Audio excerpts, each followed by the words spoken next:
Olá, muito bom dia para você. Sejam todos bem-vindos, ao nosso programa Agora Goiás, ao vivo aqui da TV Assembleia Legislativa no canal 3.2. Hoje é quarta-feira, domingo, tem eleições para a gente escolher prefeito, vice-prefeito e também os nossos vereadores. Não deixe de votar e a partir de agora você acompanha comigo as principais notícias aqui no Agora Goiás.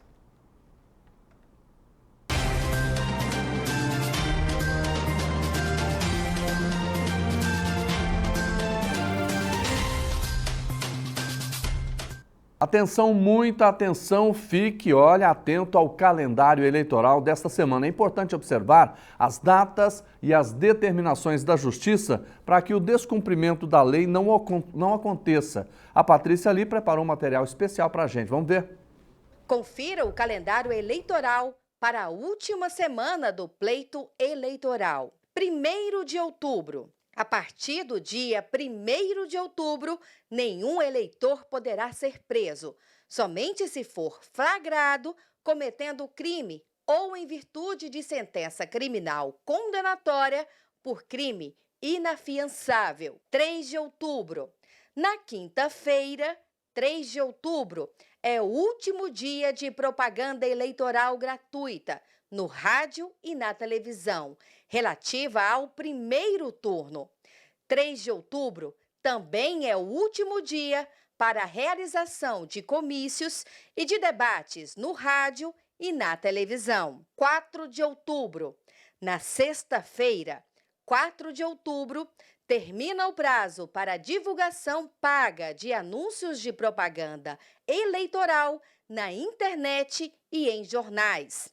Além disso, os juízos eleitorais devem publicar o edital convocando representantes do Ministério Público, da OAB e fiscais dos partidos para acompanhar a 0ª do sistema de gerenciamento da totalização do primeiro turno. 5 de outubro.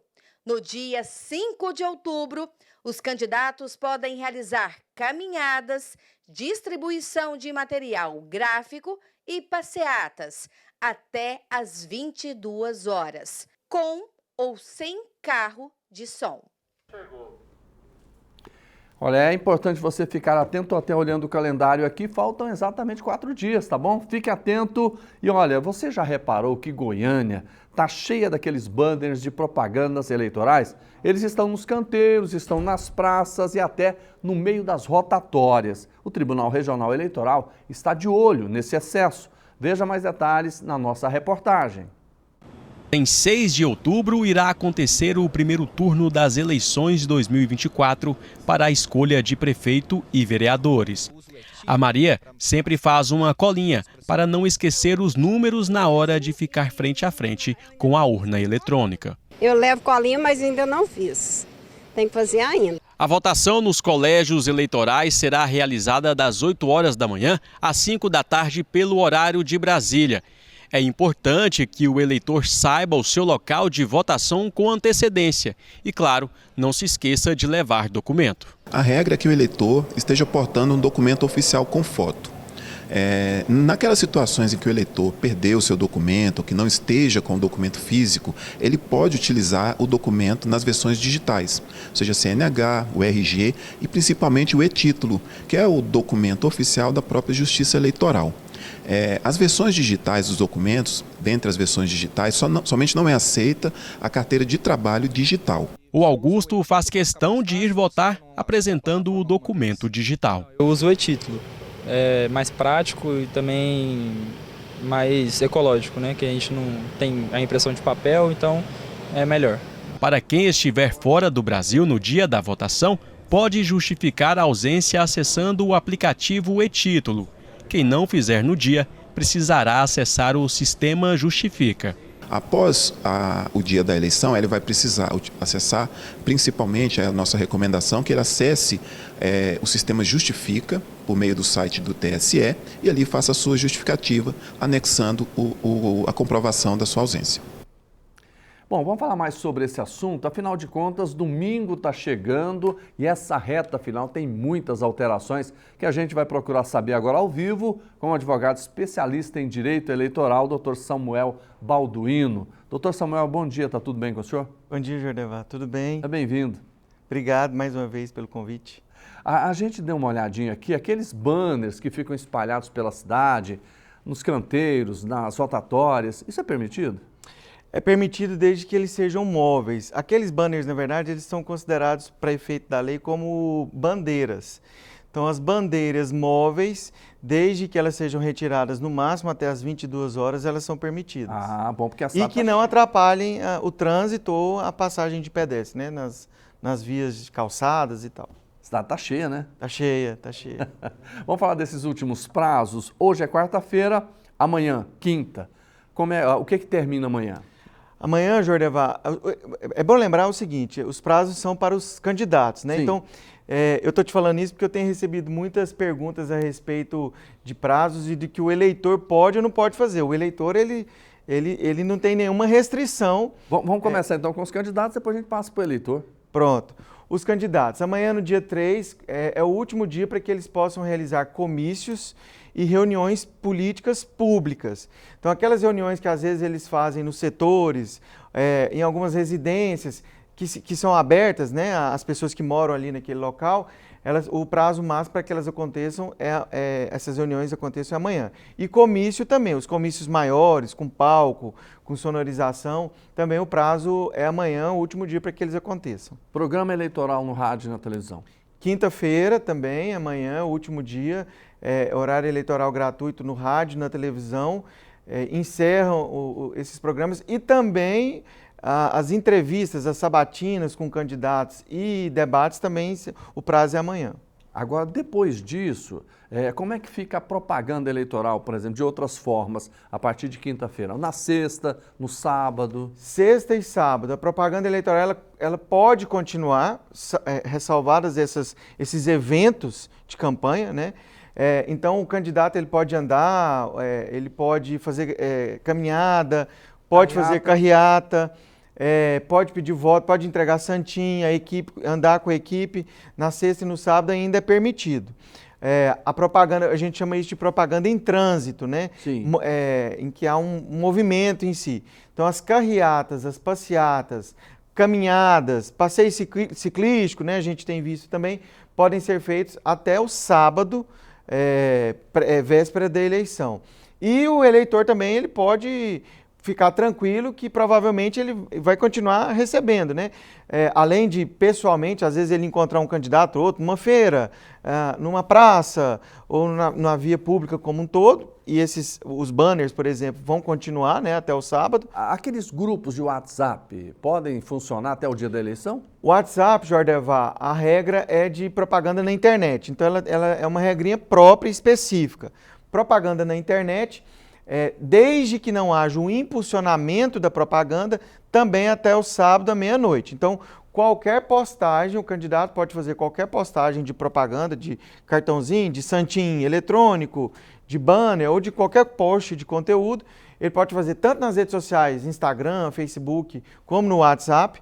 Ele pode fazer até o sábado à meia-noite, às 11h59, na verdade, né?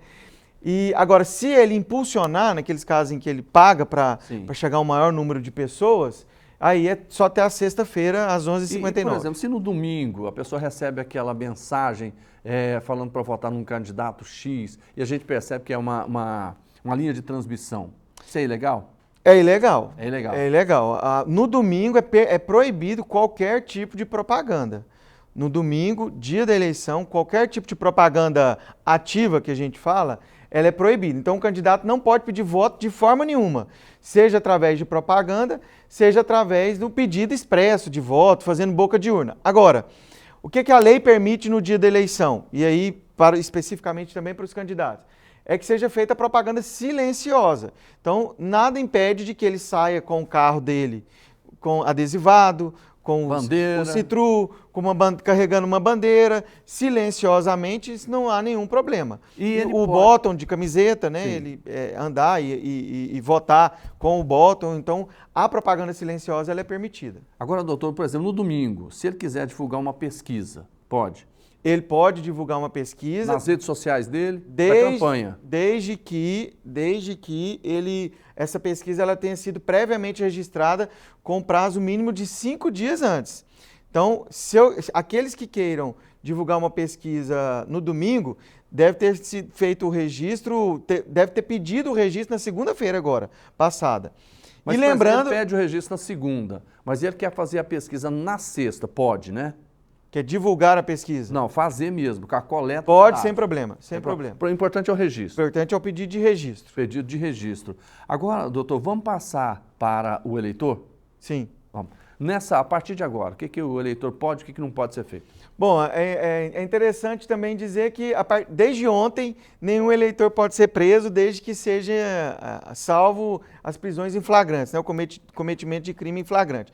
É uma garantia específica da lei, Jordavan, é uma novidade também. Antigamente a gente tinha essa previsão apenas para os candidatos. Mas tem mandado de prisão preventiva? Não, aí em mandado de prisão preventiva, a jurisprudência entende que ele está suspenso.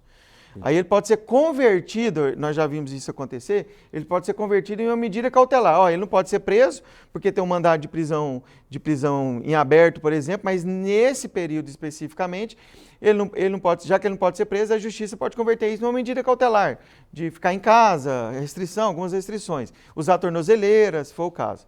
Então, somente em caso de prisão em flagrante, havia essa discussão mesmo dos mandados em aberto, mas a jurisprudência tem sido nesse sentido, eles ficam suspensos nesse período. E isso vale até quando? Vale até a segunda-feira após a eleição. Então, a partir da meia-noite de domingo para segunda, se tiver que prender, pode? De domingo para segunda, após a meia-noite, sim, sem problema. Tá certo. Agora, por exemplo, às vezes a pessoa tem aquela moto que tem aquela caixa de som atrás, né, uma bicicleta, a gente vê muito isso, né? A pessoa pode fazer isso? Não pode. A legislação ela proibiu para a campanha eleitoral, ela proibiu o carro de som. E aí ela explica muito claramente o que significa carro de som. Aí, porque falava carro de som, todo mundo entendia como o carro propriamente dito, aquele carro de passeio, ou às vezes uma SUV e tal. Qualquer veículo automotor ou até mesmo charretes, carroça, que tenha o som efetivamente. Não pode é o som. O problema é o som em trânsito. Sim. Então, esses veículos, eles não podem ser utilizados, com uma exceção, desde que eles estejam sendo utilizados para acompanhar ou conduzir uma passeata ou uma carreata, e essas podem ser feitas até o sábado. Uma carreata ou uma passeata, ela pode ser feita sem um candidato?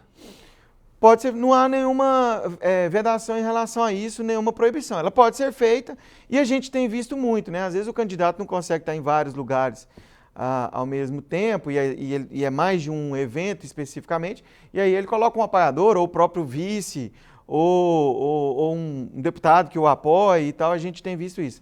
Não há nenhuma restrição com relação a isso. Mas sua pergunta me remeteu para uma outra situação que o pessoal tem tido muita dúvida.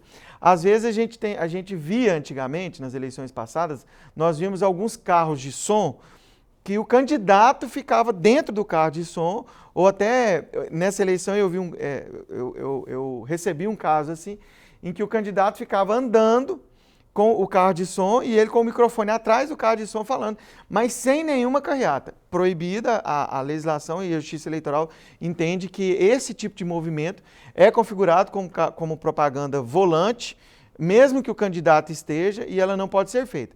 E aí alguns candidatos se adequaram. A gente via alguns fazendo muito isso antigamente, e aí os candidatos acabaram adequando e eles acabam andando, né, dando uma volta, mas aí para numa praça, para no lugar e faz um discurso, chama as pessoas, conversa com as pessoas, mas parado. Aí pode. O senhor fala nesse período agora? Nesse período agora. Até quinta, sexta, sábado. Até sábado. O movimento é que não pode, então? Mas se tiver, por exemplo... É a propaganda volante. O carro de som está na frente e ele está numa caminhonete atrás. Aí assim, nós vamos cair numa situação... tem que configurar uma carreata ou uma passeata. Para que tenha uma carreata ou uma passeata, você tem que ter no mínimo mais de um carro. Tem decisões da Justiça Eleitoral que entende que tem que ter no mínimo 10. Eu já vi decisões nesse sentido. Nós já vimos decisões que tem que ter no mínimo 20. Então, vai depender de cada caso, da intenção efetivamente, se havia uma intenção de fraudar a legislação, porque a gente só se depara com essas situações quando há uma tentativa do jeitinho brasileiro aí, né, de fugir, de escapar da lei. Mas se o som estiver sozinho, o veículo estiver sozinho, divulgando uma propaganda em movimento, ele é configurado como carro de som. Doutor Samuel Balduino, no dia da eleição, qual é o documento que a pessoa precisa levar ou não precisa levar para fazer na hora de votar? Joreva, em tese, ela não precisaria levar nenhum documento porque nós temos a biometria. Esse é o primeiro ponto. Agora, o que a Justiça Eleitoral orienta e o que nós temos orientado a todos? Que leve um documento de identificação, porque se tiver algum problema com a biometria, mas ele está lá, quite com a Justiça Eleitoral, ele tem total possibilidade de votar, não há nenhuma restrição, mas aí há um problema na biometria. Isso pode acontecer, às vezes, algum problema na digital ou no próprio aparelho, que ele leve um documento de identificação, preferencialmente um documento com foto. Caso ele queira também, ele pode levar o título de eleitor ou baixar o e-título no aplicativo da Justiça Eleitoral, no aplicativo do e-título, o aplicativo chama e-título, e ele baixa e ele está tranquilo, tem no celular, não precisaria nem levar um documento físico para se identificar. Doutor, as pessoas hoje não largam o celular para nada. Né? Não larga. Na hora que ela chegar para votar, ela pode levar o celular desligado para dar para a urna ou ela tem que deixar no outro lugar? A legislação, Jordevá, ela fala que a pessoa não pode entrar na urna eletrônica com nenhum recurso eletrônico, na urna com nenhum recurso eletrônico. O celular é um talvez o maior deles, né? É um recurso eletrônico, então ela não poderia entrar. Ela não pode entrar, ela tem que deixar de lado e tal. Agora, isso não quer dizer que essa restrição, essa proibição da lei vá fazer com que a pessoa seja impedida de votar. Então, às vezes, a pessoa depende de estar com o celular ali para verificar alguma coisa, para auxiliar, é uma pessoa com algum portador de alguma necessidade, uma pessoa com deficiência, e o celular, e nós temos casos assim, o celular pode auxiliar, por exemplo, só um exemplo, a colinha, é um deficiente visual que precisa de uma colinha ouvindo, tem um fone de ouvido ligado ao celular. Então, esses casos específicos, concretos, a Justiça Eleitoral está muito bem orientada nesse sentido de permitir. Qual que é a regra geral, Jordevá? A pessoa precisa votar. Quem tem o direito de votar, ela vai ter que votar. Se, por exemplo, a pessoa não tiver nenhum problema desses e chegar e insistir, falando, não, eu vou levar o celular. Mas por que não? Eu quero levar. O mesário, ele pode proibir ele de votar? Pode. Ele tem um poder de polícia. É claro que eles estão orientados a não criar por si só uma confusão. Mas o mesário ali naquele momento, ele é o Estado, ele é a força do Estado naquele momento ali. Então ele tem o poder de polícia de proibir que aquela pessoa vote. O eleitor que se sentir prejudicado, ele pode também chamar o juiz eleitoral, algum responsável pela Justiça Eleitoral, ou mesmo a autoridade policial que estiver ali, um policial que estiver ali para resolver aquela situação e verificar. Mas o que é importante dizer é o seguinte, os mesários eles estão ali como servidores públicos naquele momento e ele é a Justiça Eleitoral ali e tem o poder de polícia. Se você não entregar o celular, se você não deixar o seu celular aqui ou entregar para uma outra pessoa, você não está permitido entrar na cabine de votação. Ele pode fazer isso. Agora, doutor, por exemplo, às vezes chega no final do dia, próximo das 5 horas, a fila está grande, não vai conseguir fazer a votação antes das 5. O que acontece? Se isso acontecer, a votação não conseguir se encerrar, alguém da Justiça Eleitoral vai verificar todas as pessoas que estão ali. Se for o caso, vai poder distribuir alguns números de senhas, só para como se fosse aquelas senhas, na verdade. Ela vai fazer o controle das pessoas que realmente chegaram até as 5 horas e não conseguiram votar. Então, elas poderão votar e naquela sessão ou naquelas sessões onde isso esteja acontecendo, ela vai se estender por mais algum tempo, seja por alguns minutos, ou seja até em alguns casos a gente percebe que até vai mais de 1 hora, né? Até horas. mas elas têm garantido o direito de votar desde que elas tenham chegado ali antes do fechamento dos portões. Doutor, aquela dúvida das pessoas que deixaram de votar. Qual é o caso que vai ser um impedimento? Às vezes eu deixei de votar uma, não justifiquei, deixei de votar duas. Como é que funciona isso? Nesse momento agora, Jordevar, não há mais tempo para que as pessoas possam regularizar a situação delas.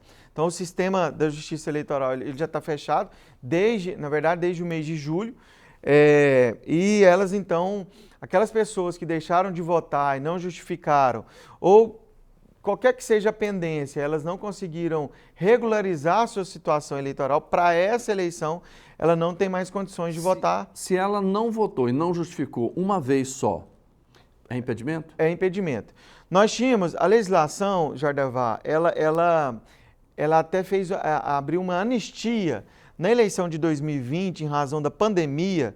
Nós vamos lembrar, às vezes as pessoas lembram, mas teve em 2020 eu votei mesmo não tendo votado antes, mesmo tendo uma irregularidade, mas nós tivemos uma anistia. Até como a gente entende, a Justiça Eleitoral percebeu que a possibilidade de abstenção ou de pessoas que não queriam ir votar por causa da pandemia era grande, então houve uma anistia nesse sentido. Pessoal, e a gente entrou na pandemia bem no início do ano, né? Então houve uma anistia. Nós não tivemos essa anistia nesse momento. Então as pessoas... Agora eu oriento também, Jordevar, desculpa te interromper, mas as pessoas irem ou verificarem antes a situação dela. Porque às vezes ela também acha que está com alguma restrição, mas às vezes ela não está. Às vezes a restrição dela passou por essa anistia posterior de 2020. Então, qual que é a orientação que a gente tem dado e a própria Justiça Eleitoral também? É que a pessoa vá até o cartório eleitoral ou ela entre no site da Justiça Eleitoral e verifique a situação dela, se realmente tem restrição, porque lá vai aparecer. Aquela situação que a gente falava antes, você tem até 3 eleições que se você deixar de votar ainda não é impedimento. Isso mudou? Não, isso não tem mais. Qualquer eleição que você deixar de votar, alguma restrição você tem, deixar de votar e de justificar. O que a pessoa poderia ter feito era assim, não votou, por exemplo. Não votou. Aí no período em que ela tem, até o último dia que ela teve para poder regularizar a sua situação, ela fazer essa justificativa. Foram até 3 eleições, eu não votei por isso, fazer uma justificativa. Correto. E aí ela teria, isso é permitido, essa justificativa. E aí ela pagaria uma multa mínima média de R$6, ou às vezes ela nem pagaria essa multa e isso estaria valendo. Mas como ela precisava ter procurado a Justiça Eleitoral a tempo para que ela resolvesse essa situação. Como é que a pessoa faz? Ela está fora do domicílio onde ela vota e ela não quer ficar em débito com a Justiça Eleitoral. O que ela faz? Ela vai procurar uma sessão eleitoral aonde ela estiver. Lembrando assim, voltando um pouquinho, nós não temos o voto em trânsito nessa eleição. O voto em trânsito existe, mas ela existe para as eleições gerais, né? Então, ela para presidente, às vezes, e para governador, se ela estiver dentro do estado, mas em município diferente. Então, o voto em trânsito, ele existe ainda. Para essa eleição municipal é que ele não existe, por causa da necessidade desse controle. Os municípios são de circunscrição muito pequenas, então não existe o voto em trânsito. Esse é o primeiro ponto. O segundo ponto é que aquela pessoa que não esteja no seu domicílio eleitoral e realmente não consiga chegar para que possa votar, ele procure qualquer sessão e aí vai ser entregue para ele um formulário para que ele preencha e faça a justificativa do porquê que ele não votou já de imediato. Agora, essa justificativa pode ser qualquer justificativa? Pode. O fato dela não estar no domicílio já é uma justificativa. Já é uma justificativa. Já é a justificativa mais plausível, inclusive. E depois que ele fizer essa justificativa, ele tem que tomar alguma outra atitude posterior? Nenhuma atitude posterior. Ele só precisa conferir se aquela justificativa dele realmente foi recebida e tudo, porque se tiver acontecido algum problema, é muito difícil acontecer isso, mas é só fazer essa conferência de que está tudo ok e ele está regular com a Justiça Eleitoral. Uma pergunta que nos últimos tempos foi muito discutida, né? Segurança da urna eletrônica, doutor. Jordevar, eu costumo dizer o seguinte, e posso falar com muita tranquilidade por ter acompanhado todo o processo de evolução das urnas eletrônicas, pelo menos de 20 anos para cá. As urnas... É importante dizer assim, o sistema de votação do Brasil, ele é um sistema muito seguro, mas ele não é perfeito. Então, nenhum sistema é perfeito, nenhum. Se nós pegarmos a maior democracia do mundo, que é os Estados Unidos, nós vimos nas eleições passadas que houve uma série de questionamentos, comprovações de que houve problemas na apuração de voto, pessoas que não conseguiram votar e tal, mas ali entendeu-se que aqueles problemas pontuais que aconteceram não foram suficientes para interferir no resultado da eleição. Da mesma forma em qualquer outro país e aqui no Brasil também. Então, a urna eletrônica pode ter algumas falhas pontuais? Pode. Como a cédula de votação física no papel tinha inúmeros problemas, né, e discussões. Então, a urna eletrônica é o procedimento, é o instrumento de votação que estabelece o nosso sistema de votação mais seguro e o melhor existente. Ela não é importante sempre dizer, ela não é conectada com a internet, então não há possibilidade de uma invasão hacker, por exemplo. Ela é um aparelho que nós dizemos que é um aparelho offline e cada informação que é retirada dali pela Justiça Eleitoral acompanhar. É importante dizer isso, Jordevar. Quando a informação é retirada da urna eletrônica e levada até o provedor, o computador da Justiça Eleitoral, sim, essa transmissão, essa informação, pode ser acompanhada por qualquer candidato, por qualquer fiscal nomeado por uma coligação, por um partido ou por uma instituição. Então, o que eu sugiro muito? Todos esse passo a passo do processo eleitoral, é importante que as pessoas acompanhem, mas a urna eletrônica ela é segura. Os problemas pontuais que eventualmente acontecem porque nós estamos tratando de seres humanos e eles devem ser devidamente informados. Se eu cheguei na urna eletrônica para votar e verifiquei, ou tive alguma dúvida, verifiquei alguma coisa que não está com o que eu acho que deveria estar acontecendo, algum problema, eu digitei o número do candidato, algumas pessoas falam isso, digitei o número do candidato, apareceu a foto de outro. Chama um mesário, se for o caso, chama um fiscal de uma coisa. Está acontecendo isso aqui, eu quero que vocês acompanhem e quero que você veja isso aqui. A legislação permite que isso aconteça. Agora, o que não dá é para causar tumulto. É muito comum, Jordevar, e acompanhando também as eleições, inclusive em cidades de interior, a gente percebe muito que as pessoas reclamam só depois. Aconteceu isso e tal. Na hora não. Ou então quer causar tumulto depois. Então isso de fato não pode acontecer, né? Isso é um ataque à democracia, é verdade, é um ataque à própria justiça eleitoral, que é uma justiça muito séria.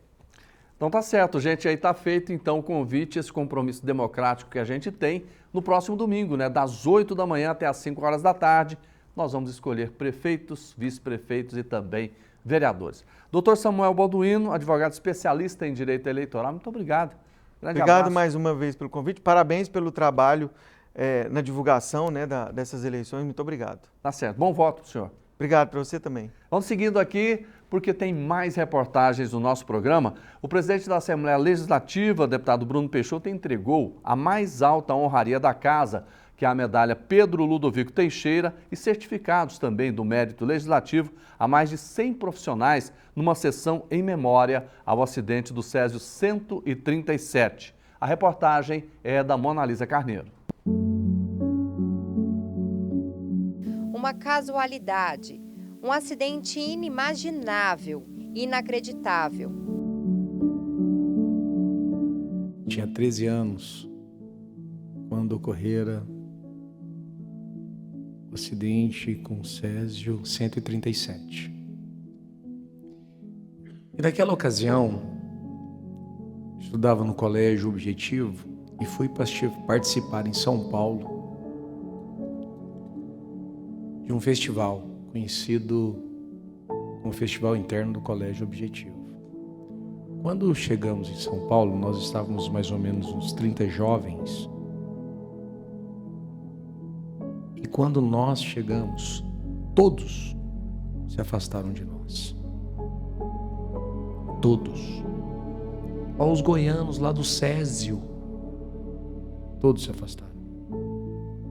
Ficamos só nós.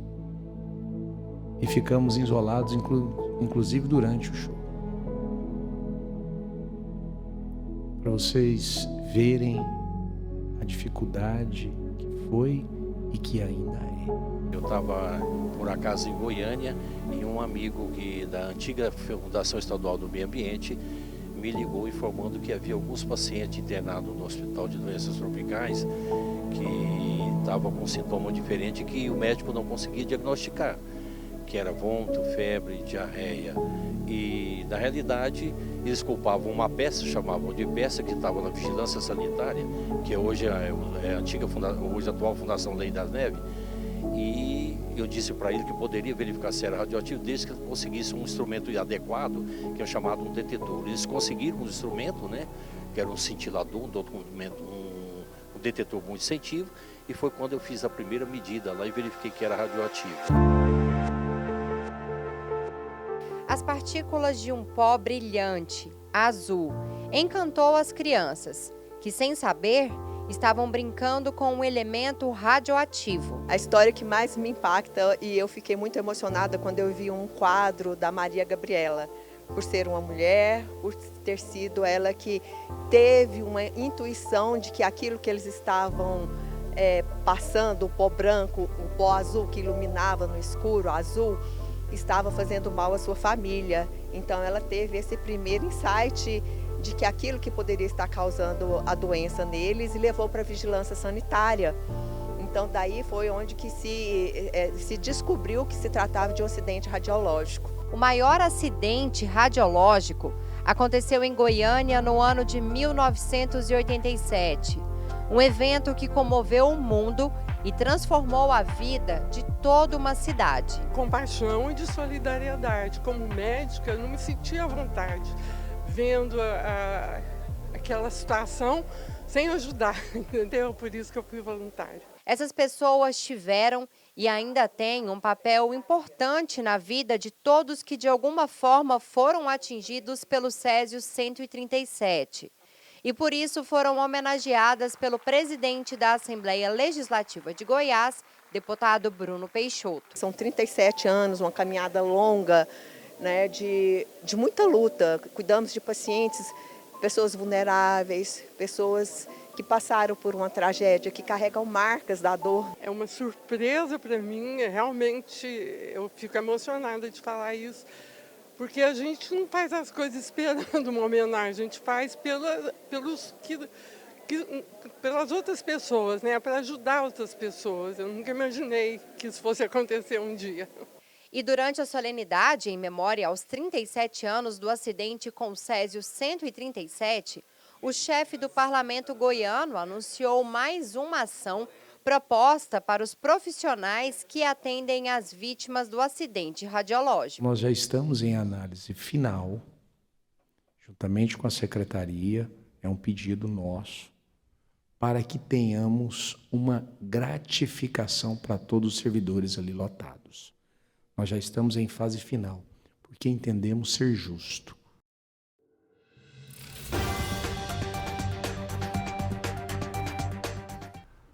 Gente, vamos falar de futebol porque tem muitas novidades. Essa quarta-feira está recheada de informações. Copa do Brasil, técnico do Flamengo, times goianos. Mas o Hugo Duarte está aqui para não deixar nada passar batido. Tá tudo bem? Bom dia, meu amigo. Bom dia, Jorevá. Bom dia a você que está nos acompanhando. Pois é, hoje é a Copa do Brasil.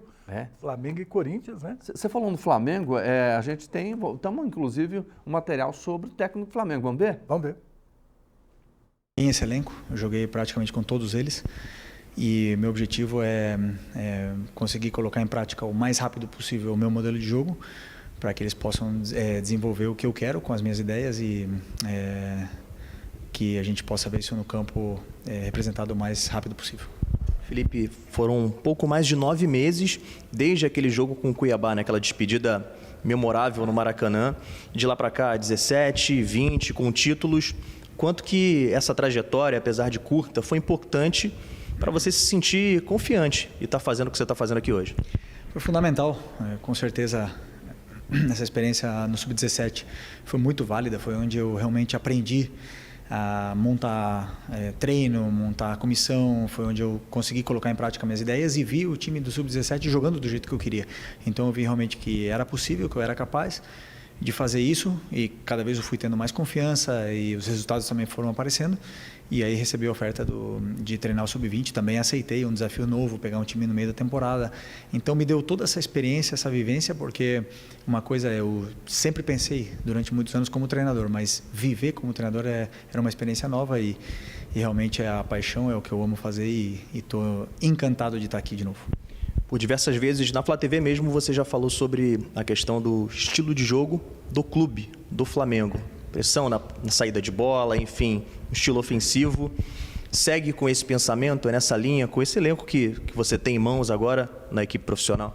Com certeza, meu modelo de jogo é um modelo de jogo de muito ataque, né? Eu já falei em outras entrevistas que às vezes eu peco por não ter medo, né? Mas por atacar demais, mas com certeza esse time já está bem treinado, já tem uma estabilidade, uma organização defensiva muito boa e é claro que eu vou tentar colocar, como eu falei, a minha ideia em prática, que é diferente, para que a gente possa ver o time atacando da forma que eu quero, que com certeza espero ver muitos gols e muitas chances de gol. Hugo, esse aí é o grande Filipe Luiz, que já jogou na seleção brasileira, jogava até pouco tempo atrás como lateral esquerdo do Flamengo, tem 39 anos de idade, já pega uma bomba, né? Não, eu penso o contrário. O time do Flamengo é muito bom. Em 1970, você assistiu à Copa do Mundo, onde o Zagallo era treinador. Aquela seleção brasileira, até você treinava ela, entendeu? Então o Flamengo hoje, o Filipe Luiz parou de jogar, não tem um ano, é do grupo. Então para mim ele vai se dar bem, porque ele tem o grupo na mão, o grupo vai jogar por ele, inclusive o Gabigol volta. Então eu vejo o time do Flamengo, se treinar time bom, jogadores bons, é fácil. Eu vejo isso, o Filipe Luiz se dando bem como treinador e vai ter oportunidade. Ganhando essa Copa do Brasil, eu acredito que ele permaneça como treinador do Flamengo. Pois é, essa já é a fase semifinal da Copa do Brasil. O Flamengo, então, enfrenta lá no Rio de Janeiro, às 9 da noite, o Corinthians. Qual é o favorito? Olha, hoje, pela expectativa, o Corinthians não está tão bem no Campeonato Brasileiro, mas na Copa do Brasil está bem. O Flamengo é favorito. Por que o Flamengo é favorito? Joga em casa, os jogadores motivados pela saída do Tite, porque ali foi uma alegria total o Tite ter saído do Flamengo. Até nós, né? Até nós. Os jogadores vão dobrar a sua vontade para ajudar a afirmação do Felipe. Então eu acredito que o Flamengo hoje ele vence a equipe do Corinthians. Depois tem Atlético Mineiro e Vasco da Gama, que é a outra semifinal da Copa do Brasil. Como é que você vê esse jogo? 19h15 em Minas Gerais, a outra semifinal da Copa do Brasil. O Atlético Mineiro, para mim, é favorito. Isso não quer dizer que o Vasco da Gama não possa classificar. Mas para o jogo de hoje, eu acredito na vitória do Atlético. Você tem gostado do Hulk jogando bola? O Hulk, para mim, tinha que estar na seleção. É isso que eu ia te perguntar. A seleção é momento. Você tem que convocar os jogadores que estão melhores no momento. Não pode viver do passado. E o Hulk já provou que deveria ter uma chance na seleção. Há muito tempo, né? Há muito tempo. Ele já esteve na seleção. Eu também não entendi como que o Dorival não convocou. Pois é, tem muitos jogadores que merecem, né? Você viu os jogadores do Botafogo. Não, eu acho que qualidade não tem idade, né? Não. Eu acho que o Hulk ele poderia ajudar muito a seleção brasileira. Claro que nós temos grandes jogadores, mas o Hulk merecia estar de volta à seleção. Agora, com relação você falou que o Atlético é favorito. Contra o Vasco é favorito. Então, por exemplo, se hoje você falasse assim, eu acredito que a final da Copa do Brasil vai ser entre esses dois clubes. Quais são? Flamengo e Atlético Mineiro. Flamengo e Atlético Mineiro. Flamengo e Atlético. Tá certo, então tá aí. Eu estou até abrindo aqui para a gente entrar agora no nosso campeonato brasileiro da Série A e Série B, né? Quem que joga mais rápido agora? O Atlético joga quinta-feira contra o Criciúma, conhecido como amanhã, né? Na quinta-feira, conhecido como amanhã. Que horas? À noite, às 21 horas, lá no Alberto Russo, como 21 horas, né? Como 9 da noite. Conhecido como 9. Como conhecido, geralmente as pessoas conhecem por 9 da noite. Lá em Criciúma, Atlético e Criciúma. Sabe quem está na torcida para a vitória do Atlético? Quem? Corinthians e Fluminense. É mesmo? Tá com as bandeiras torcendo para o Atlético. Aí pode ter mala branca, né? Mala branca não é proibida. Não, mas pode dar roxa, preta, que não vai não. O Criciúma desce a lenha no Atlético. A meu Criciúma... Como é que é? Taca. Tunda. Couro. Surra. Tudo. Gente, o Atlético virou aquela história, todo mundo bate, né? O time já tá praticando. O time caiu. Né? Ganhou do... Aí o pessoal, o Atlético vai mas ganhou do Fluminense. Mas você viu como que ganhou também, né? A bola saiu lá na arquibancada, voltou para dentro do campo. Você acha que aquela bola saiu mesmo? Nossa, aquilo lá não saiu não, aquela saiu e não voltou.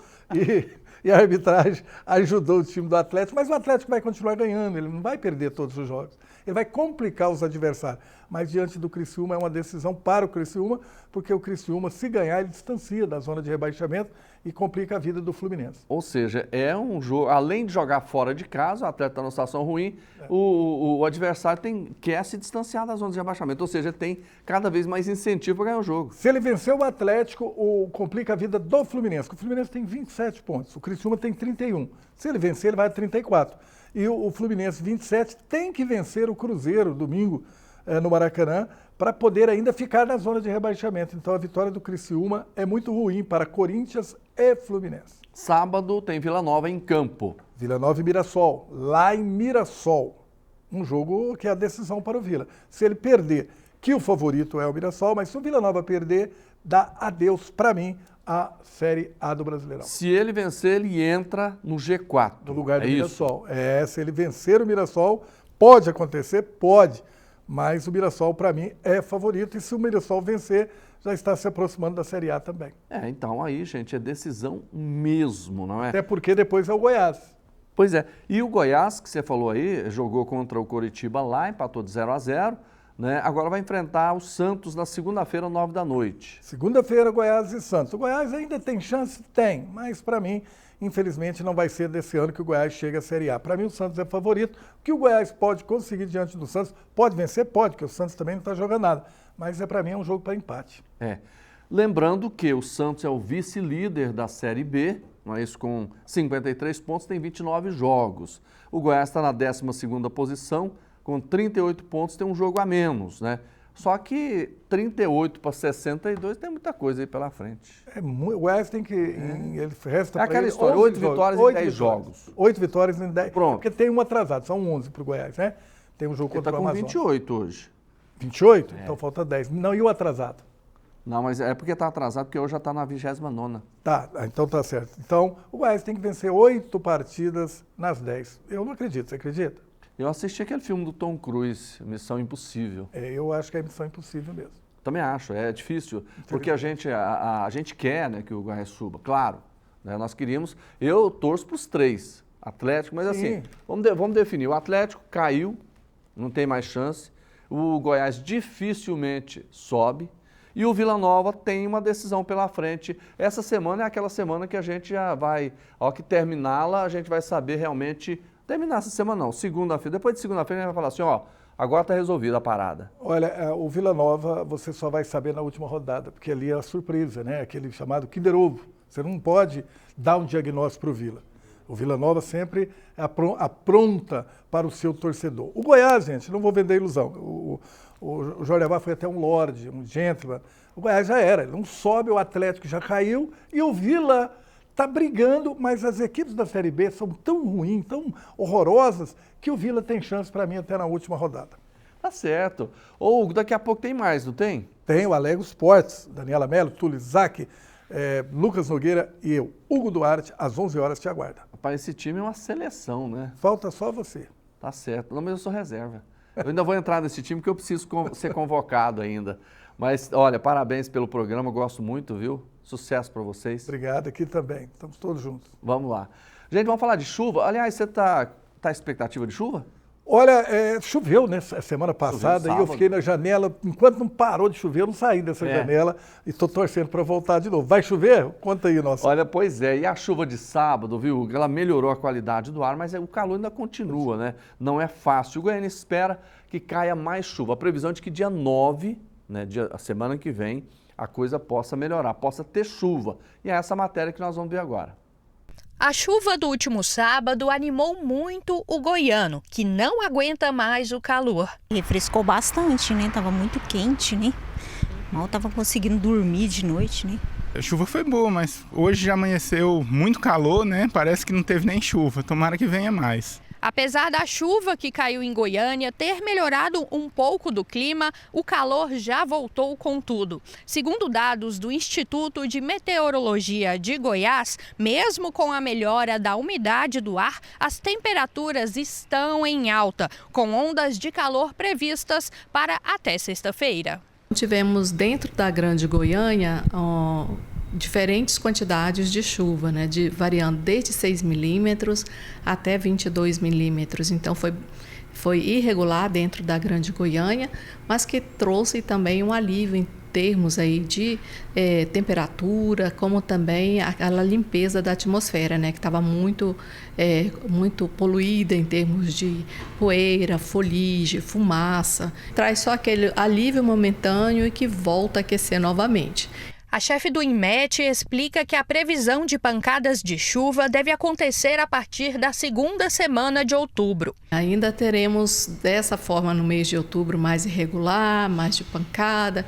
E a regularidade mesmo da chuva está sendo prevista mais para novembro, final de outubro, novembro, aí sim a regularidade dessas chuvas começa a ter mais consistência e em quantidades que venham a trazer aí já percolação no solo, aumento da umidade, né? Favorecendo assim uma melhor qualidade em termos de umidade, um aumento aí da umidade. Até que a chuva chegue com intensidade, a veterinária Poliana conta que o jeito é improvisar, principalmente nos cuidados com os bichinhos de estimação. Eu tenho bichinhos em casa, então coloco bastante vasilha de água espalhada pela casa e ar-condicionado ligado, porque nesse calor não dá para ficar.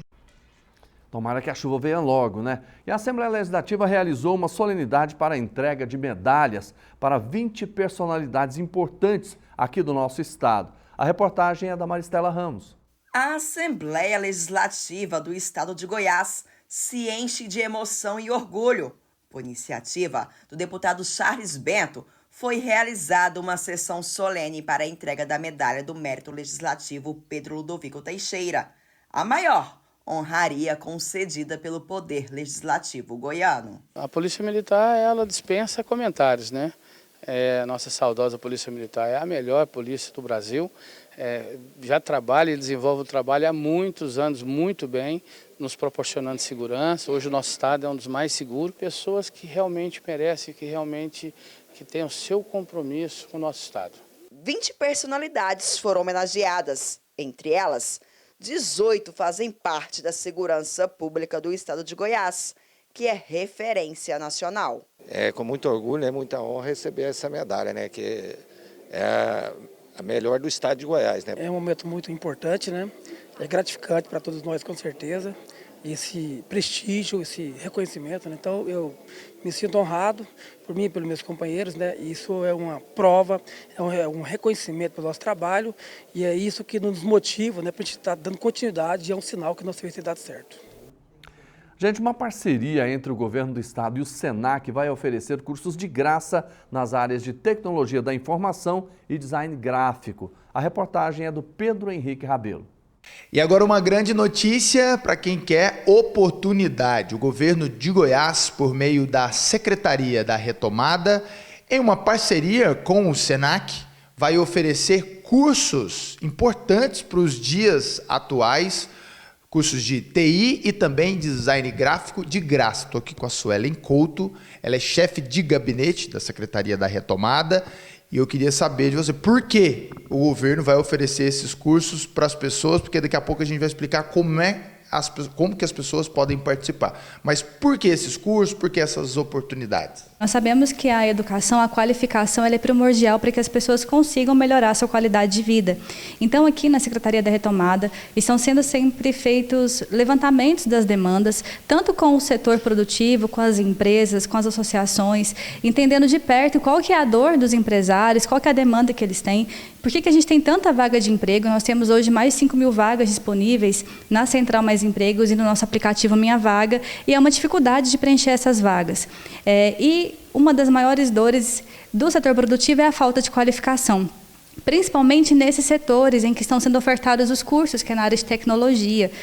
Então, essa parceria com o Senac, ela busca promover essa qualificação para que a gente consiga ter pessoas capacitadas para garantir com que elas tenham e acessem essas oportunidades de emprego que existem no nosso estado. Quantas vagas ao todo? São 160 vagas disponíveis para você que já tem 15 anos ou mais. A partir de 15 anos, né, até enfim, não importa qual seja a sua idade, desde que você tenha ensino fundamental. São 8 cursos diferentes, sendo que 7 são na vaga de TI, 1 é na área de design gráfico, e as inscrições estão abertas até no dia 14 de outubro. Esses cursos, as inscrições você pode fazer de forma presencial, seja na nossa central de vagas mais empregos, que fica na Avenida Araguaia, esquina com a Rua 15, ou no Senac Elias Bufaisel, que fica no setor aeroporto, ou no Senac Cora Coralina, que fica no setor Vila Nova. Olha, por hoje é só. Muito obrigado pela sua companhia. Amanhã a gente vai voltar no mesmo horário, ao vivo, com muitas outras informações do nosso programa Agora Goiás, sempre aqui na TV Assembleia Legislativa, canal 3.2. Fiquem com Deus, um abraço e até amanhã.